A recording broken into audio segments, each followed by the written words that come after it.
Hey guys, Tomboy601, and today we have our American Hybrid Battleship Guide. Everything you need to know about these ships so that you can be successful in them. We're going to go over the entire lines, what changes between the ships, best build, all that sort of stuff. So if that sounds good and you like videos like this, hit the like button, hit the subscribe button, and let's go ahead and dive on in. So these new hybrid battleships, what are they? Well, first and foremost, they are American battleships with carriers added afterwards. In general, you're going to get one less turret's worth of guns on the ship.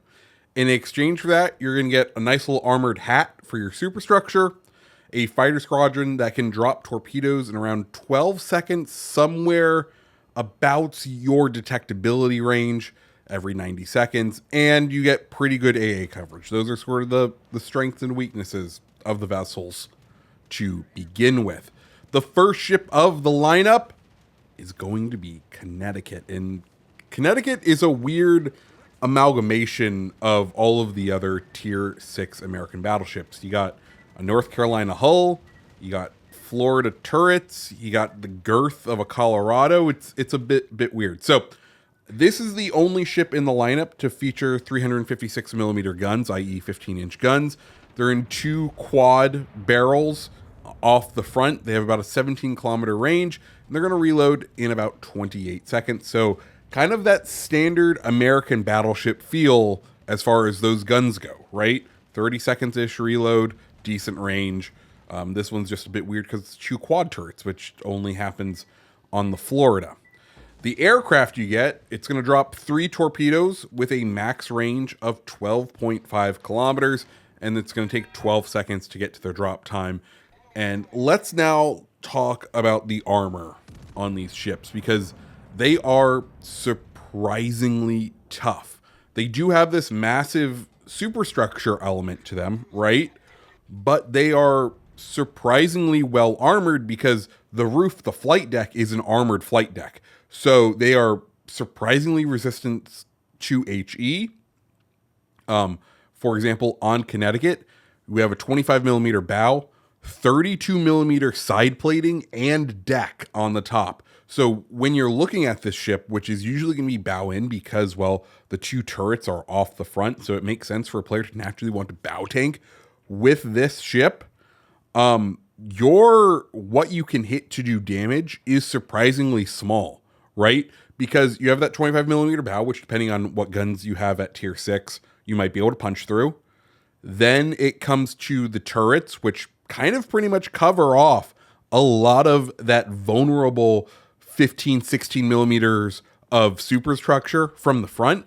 And then you got a 32 millimeter hat in the form of that armored flight deck that's going to protect you pretty much from the front in all but the most extreme cases of plunging fire. So these ships are very, very durable when in a nose-in configuration, which is very different from what we feel like we get from the other sort of carriers that are out there. So just be warned, you do need to try to attack these guys from the side, but even then, citadels are pretty much at waterline for the entire line. So you're going to struggle to get those hits sometimes. So be warned. Let's now talk about commanders, and the one that Wargaming has made for this line, the one that specializes for this line, I'm going to call the one that Wargaming recommends, is going to be Joseph Reeves. He is currently in the advent calendar sort of thing that is going on right now. If you are unable to get him, usually Wargaming puts these advent calendar commanders within Gen Pop within 2 more updates. So figure, in about 3-4 months, you'll be able to pick him up. This is Joseph Reeves. We've gone ahead and built him with Colorado and Condo for concealment. His base trait is called football helmet because, fun fact, he invented the football helmet. The base trait is going to reduce damage from torps and bombs by 13%, which is pretty big, and then help with sea detectability and air detectability. Currently, my build's like 1.7%, so I think it's like up to 3%, which is a decent little turn. Then in the first row, we're going to be using one of his unique skills, Agile Seagull. that's fun. 1.2 degrees of improved gun traverse per second, and an 8% reduction in rudder shift time, making these ships a little bit more agile than they normally would be.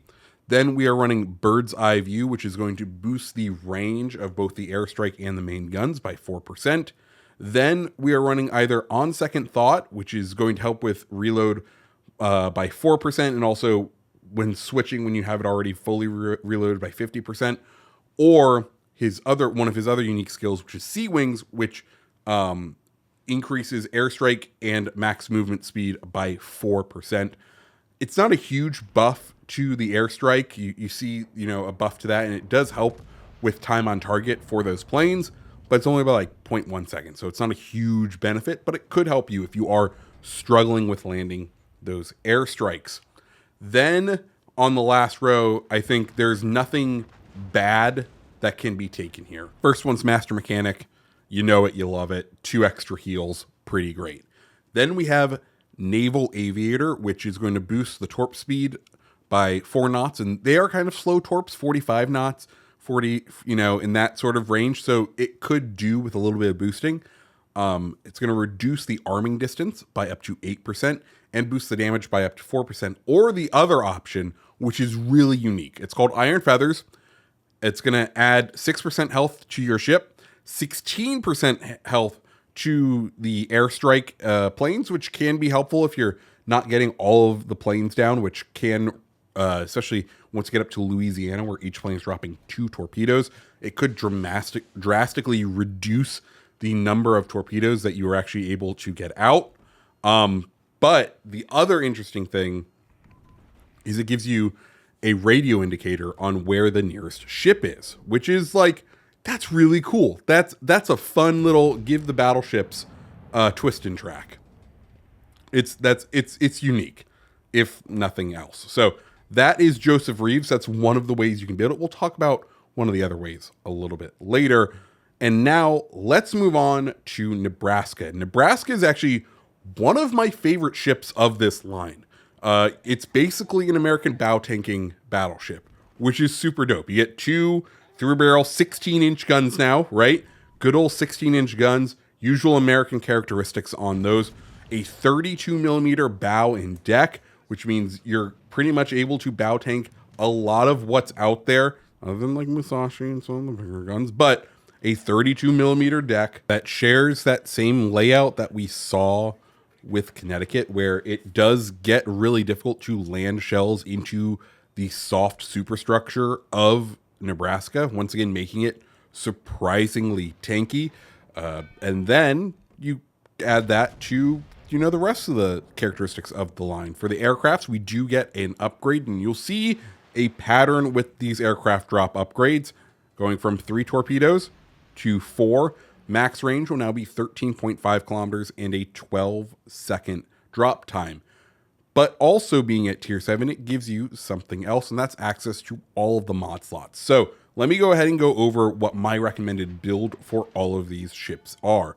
In the first section, we're going to be using AA mod 2. Of course, these are American battleships, so you don't get aiming system mod 1, so you're going to have to choose between secondary AA, and I forget what the last one is. But for me, I think we already have a strong AA presence.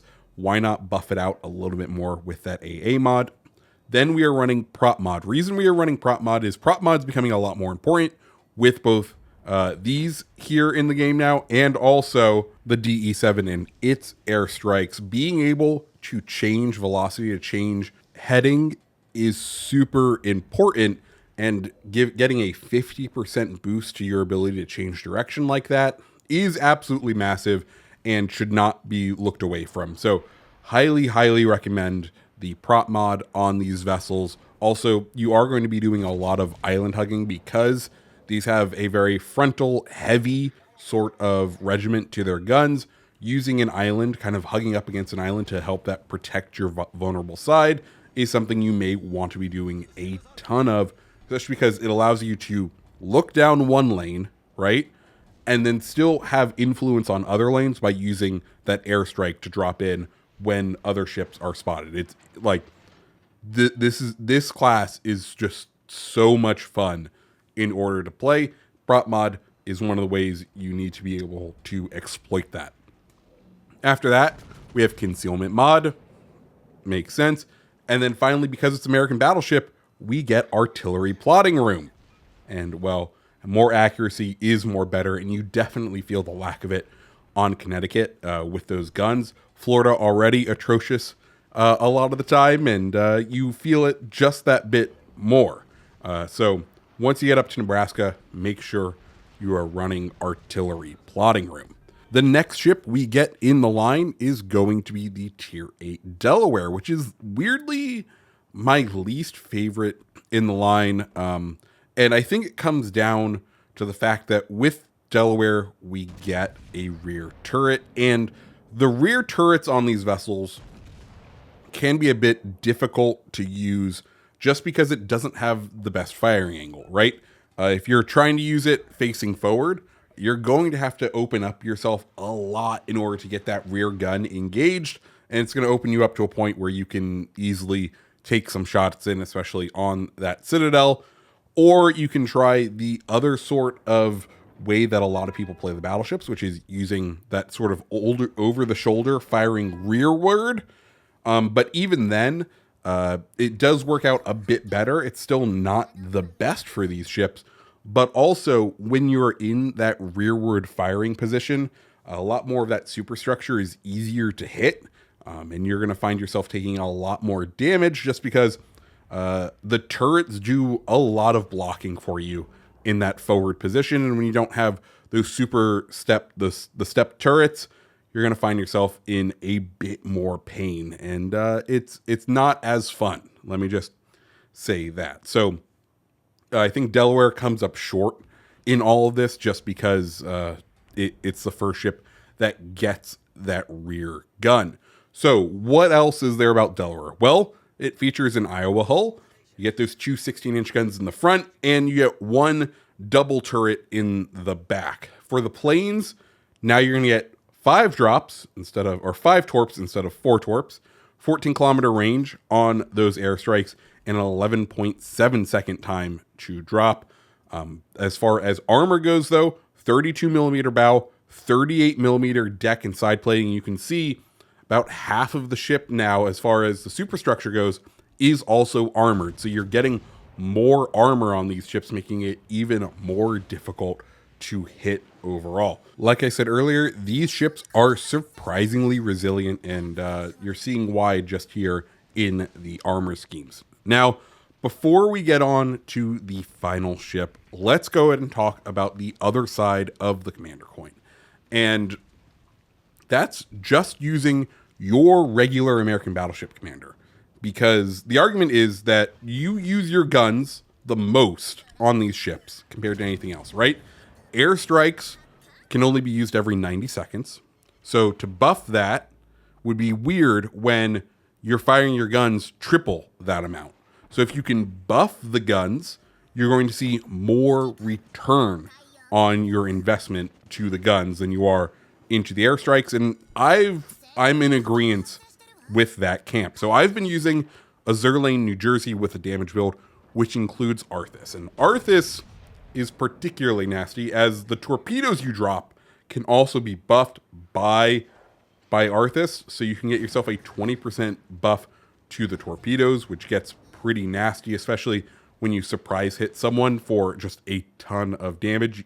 And the best part is, with Arthas, the buff happens when you activate. So it doesn't matter if the shot you fired has or not. It only matters if it's active when you hit. It is potentially disgusting for when you know you're about to slap someone, and especially with the torpedoes, you have a very good idea of when you're about to do some slapping. You may see over the course of this video that I've switched between the fighter plane and the spotter plane during the game. That's usually going to indicate whether I'm running New Jersey or I was running Reeves. There's really no reason to run the fighter plane if you don't have Arthas. So one thing to note is that the spotter plane for these hybrids is actually a unique spotter plane. It's going to boost shell grouping by 20%, which is double as effective as a normal spotter plane. So hey, Nice big buff there. Make sure you're doing that if you're not running Arthas. With all that said, let's now go ahead and talk about the crown jewel of the line, Louisiana. This monstrosity comes to us on a Montana hull, and it is absolutely beautiful. It features two 3-barreled 16-inch guns in the front and a quad 16-inch gun in the back. 4 16-inch gun barrels. Absolutely huge. So first off, I have to ask, when are we getting a 16-inch Florida? I want a Florida with 16-inch guns. Wargaming, you clearly have the model in the game now. Where is it? I want it now. Please and thank you. Okay, cool. So those are the guns on Louisiana, and they slap. And then we get to the torpedo bombers. It's going to drop 6 torpedoes this time. Range of 14.5 kilometers, and they will get there in about 11.4 seconds. As far as the armor goes, 32 millimeter bow up front, 38 millimeter side plating, and a deck plating up above, making this ship, once again, incredibly resilient and one that makes it a little bit difficult to deal with. Now, if you're wondering how to get your hands on Louisiana, we had a video going over that. If you don't want to pay, it will be available next 4th of July, July 4th, 2025. And when it does, who knows if it will be in the same state that it currently is, because right now, these ships are pretty strong overall. As far as my advice for playing them, it is very much get your nose in, find an island to help you cover, be very aware of what's going on the minimap, because you are able to influence 2 separate lanes. Even when you don't have a usual shot on a ship, if it's spotted, you may be able to run those planes in there to do some massive damage, to help your team, to influence the game in ways that you previously would not have been able to, which is why these ships have quickly become one of my favorite lines, if not my favorite line in the game. And I'm not usually a big battleship person. Battleships were usually the ships that I strayed away from the most, just because, you know, the firing every 30 seconds wasn't the most fun. But now having this other thing, the planes, being able to drop those, that at least engages my mind in a different way and has made these ships so much more enjoyable to me. So guys, that is the hybrid battleships as you play them, as you use them, as they increase through the levels. If you liked videos like this, let me know down in the comments below. I think this is the first time we've done like a full ship guide through with how they increase in power as they go. Overall, I'm having a ton of fun. If you like videos like this, hit the like button, hit the subscribe button, and I hope you have a great rest of your day. See ya.